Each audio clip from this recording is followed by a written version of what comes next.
Hoy, kala ko makakapuntos na mga kapatid ang Chinese Navy dahil doon sa kanilang inilabas na video na di umano tinulungan daw nila ang isang Pilipinong mangingisdang 3 araw nang na-stranded mga tol sa Escoda Shoal mga tol. Kaso meron tayong napag-alaman, no? Panoorin natin to mga kapatid, samahan ninyo ako.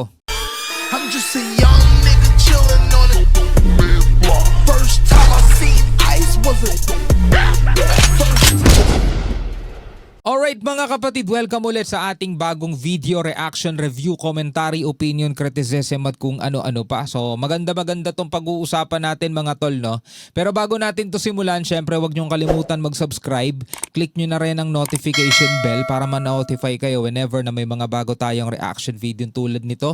At kung ikaw naman ay nanonood sa ating FB page, syempre wag mo rin kalimutan mag-follow and like. Nasa 192,000 na po tayo. Maraming salamat. Konting-konti na lang. Mga tol, abutin na natin ang 200,000 followers. Maraming salamat sa ating mga bagong kaibigan. So eto na nga. No, kung naaalala ninyo, merong inilabas na video ang Chinese Embassy na kung saan sinasabing tinulungan daw ng Chinese Navy etong na-stranded na mangingisda sa Escoda Shoal ng 3 araw na daw. Pero sabi sa report mga kapatid, pinabulaanan yan ng Philippine Coast Guard. No? Ito nga inilathali ng Chinese Embassy na isang Pilipinong mangingisda na na-stranded sa karagatan ang umano'y tinulungan nila. Bakit kaya nila pinabulaanan o bakit kaya nila itinatanggihan mga tol? Ito ang ating pag-uusapan ngayon. So ito'y mula sa UNTV News and Rescue. Samahan ninyo ako mga tol, panoorin natin to. At mamaya meron pa tayong pag-uusapan pang isang bagay na napaka-importante. Alright mga kapatid, huwag na natin patagalin pa, panoorin na natin to. Pinabulaanan ng Philippine Coast Guard ang inilathala ng Chinese Embassy na isang Pilipinong mangingisda na na-stranded sa karagatan ang umano ay tinulungan ng Chinese Navy. Ang sinasabi nga mga tol, na-appreciate naman daw ng Philippine Coast Guard yung gesture, yung pagbigay ng tubig, yung pagbigay ng pagkain doon sa Pilipinong mangingisda. Kaso mga tol, meron silang nabisto. Ito'y hindi bukal sa loob na pagtulong kundi isang propaganda lang mga tol. 'Di ba? So syempre mga kapatid, kung ikaw ay isang Pilipino, no, na wala kang kamuwang-muwang kung ano ang kanilang ginagawa, 'di ba? Ikaw ay mamumulat na lamang sa sasabihin mo, napakababait naman pala nitong mga to, ano? No, ano ginagawa ng Coast Guard natin? Bakit na stranded tong mangingisda? Bakit wala man lang tumulong na Coast Guard? Kasi yun lang mga tol yung napanood mo eh. Tinulungan ng Chinese Navy etong mangingisda o asan ng Coast Guard natin. O baka yun lang ang alam mo. Yung mother boat mga tol ang nagbigay pa ng paunang lunas dyan. Kasi yung Chinese Navy mga tol, hindi naman nakipag-coordinate sa Coast Guard natin. Hindi nila ni-report na merong isang mangingisda na nandiyan dyan na naliligaw. Naku po. Ayon sa China, 3 araw na umanong stranded ang mangingisda dahil nasira ang makina ng bangka nito. Naghatid pa nila ng pagkain ng Chinese Navy at na-coordinate na sa PCG ang pangyayari. Yan na sinabi, naghatid sila ng tubig, pagkain. Well, yun naman yung nasa video, nagbigay sila ng pagkain at tubig. Pero dun sa sinabi nilang 3 araw na daw na stranded yan, ay yan ay pinabulaanan at yung ikino-ordinate na daw nila yan sa Philippine Coast Guard, yun ay pinabulaanan din. Hindi nila yan inireport, yun ang sabi mga tol. Ngunit ayon kay Commodore J. Tariela ng PCG, wala silang natatanggap na anumang impormasyon mula sa Chinese Navy kaugnay sa Pinoy na mangingisda. Ibig sabihin mga tol, pagkatapos nilang videohan, pagkatapos nilang bigyan ng tubig, pinabayaan na nila. Bahala ka dyan. Kung makikita ka pa dyan o hindi na. Parang ganon mga tol. Hindi nila inireport, hindi nila ikinoordinate doon sa Philippine Coast Guard. Katunayan, nailigtas ang mangingisda sa tulong ng payaw o floating aggregate device kasunod ang pagsundo ng isang mother boat. Ang 3 araw na stranded na claim ng China ay hindi anya totoo. Nako, ayan na nga. Pero mga kapatid, meron akong nabasa Nabasa mga tol sa Facebook. Tignan nyo to, papakita ko sa inyo mga tol. So ito mga kapatid, mula sa isang FB page na ang pangalan ay DDS News. Sabi rito, hindi binabalita ng media. Well, kakapanood nga lang natin kanina, di ba, sa UNTV News. Binalita naman siya ng media mga tol. Ang hindi ibinabalita ng media mga kapatid na sinasabi siguro nila is etong mismong sinabi ng Chinese Embassy. Kasi ang sabi ng Chinese Embassy, on December 25, the Chinese Navy ship 174 provided swift humanitarian assistance to a distressed Philippine fishing vessel in the South China Sea, delivering essential food and water to fishermen who had been stranded for 3 days. Well, binalita ng media yan. At the same time, ibinalita rin ng media, mga tol, yung tugon naman dyan ng Philippine Coast Guard, which is pinabubulaanan nga mga kapatid na 3 araw na daw itong na-stranded itong mangingisda. Kasi sabi, wala pang 24 hours mga tol.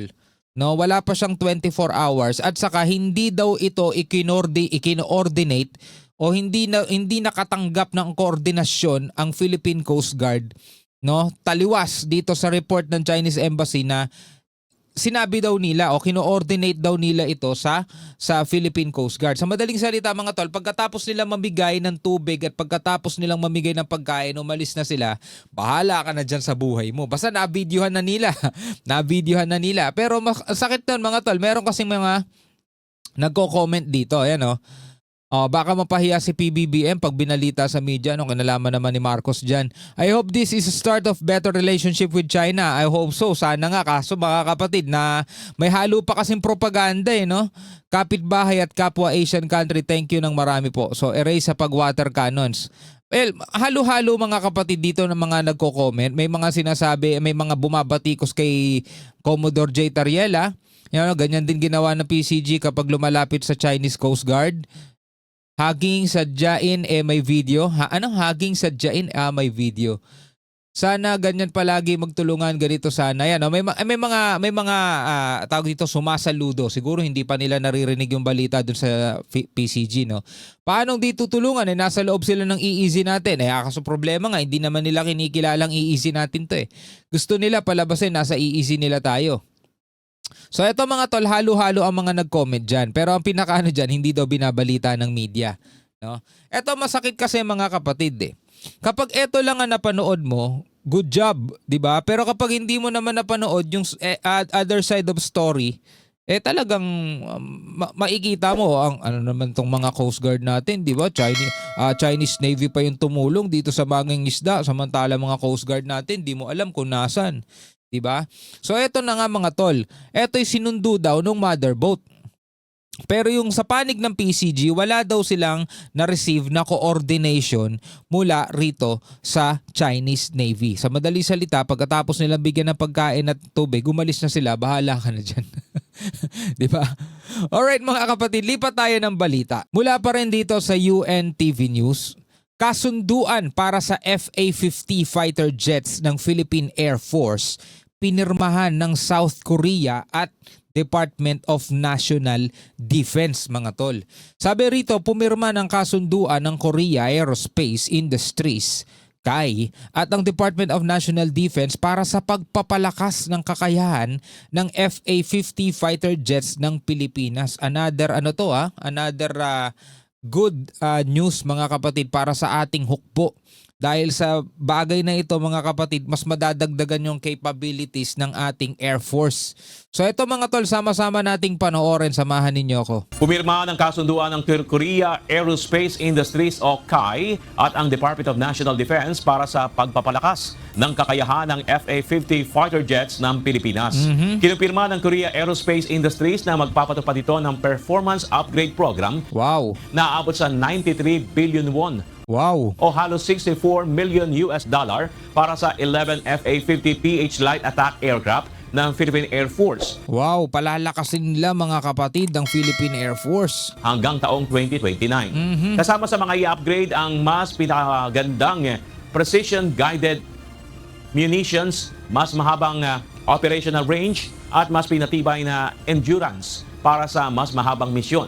Palalakasin din ng programa ang network-based interoperability ng mga eroplano para sa mas epektibong Joint Military Operations. So palalakasin ng South Korea mga tol ang ating Air Force, Philippine Air Force, no, dahil dito sa kasunduan na to. Matatanda ang 12 FA-50PH ang naihatid sa Philippine Air Force noong 2015 hanggang 2017. Subalit isang nawala sa isang training accident. Noong Hunyo, lumagda din ang KAI sa hiwalay na kasunduan para sa pagbili ng karagdagang 12 FA-50PH aircraft na inaasahang maihatid bago sumapit ang 2030. Alright mga kapatid, yan napakagandang balita, no, para sa ating Air Force. Hukbong sandatahang panghimpapawid mga tol, no. Ano ang inyong masasabi tungkol dito sa kasunduan na to? At syempre bilang isang Pilipino, ano ang iyong masasabi doon sa di umano'y pagtulong daw ng Chinese Navy sa ating mangingisda, pero parang lumalabas ito'y isa lamang propaganda. Ano sa tingin ninyo? Comment kayo sa ibaba. Hanggang sa muli, ako nga pala si Shobal D. Peace out.